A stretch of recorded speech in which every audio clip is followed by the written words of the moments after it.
Another component to help us thrive at work is to create meaning. Can you talk about some of the ways that leaders can help their people understanding the meaning of their work and why they matter? Yes. So if it's all right, I'll just say a word or two about the difference between meaning and mattering. I think that's a really important, because I got tripped up over that. And by the time that I finished your explanation, I was like, oh yeah, there's an important distinction here. Yeah, it's a very practical distinction. So we were researching meaningful work, purposeful work for many years before we arrived at this. And we have all kinds of really, I think, useful and interesting findings on the different drivers of meaningful work, the variation and how we think about, what makes us feel a sense of purpose at work.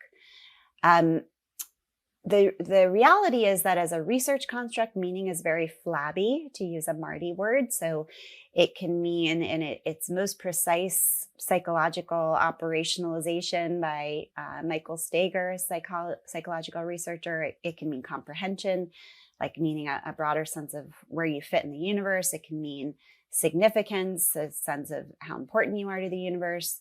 And it can have this sense of purpose. And so all three of those can rightfully be described as meaning, but they're very different. And it becomes challenging to answer the question, is it meaningful? Is it meaningful that we're having this conversation? Is it meaningful that I cooked dinner for my family last night?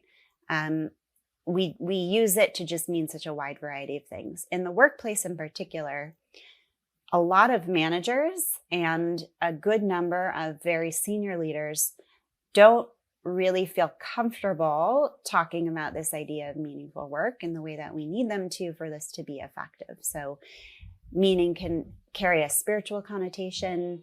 It can feel very personal, and leaders at work don't necessarily feel comfortable going into that with their employees without having any kind of normative judgment about that. That's just descriptively what we're seeing out there. And it's made it hard to work on meaningful work. Mattering is almost, as they say, mattering is the minimum.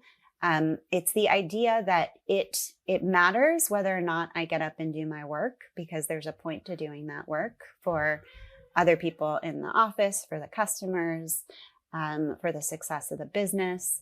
If we don't feel that our labors matter, we're just not going to do them. And in fact, one of the hallmarks of depression is feeling that you don't matter and your work doesn't matter.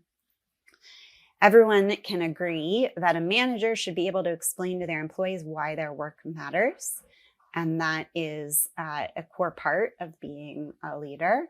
It's also something that we have to do more and more of, because as we change from one tack to another, as we pivot from one strategy to another, and we need to have people change what they're spending their time on, we need to explain over and over why this new thing matters, even though you had to stop this old thing that I told you mattered.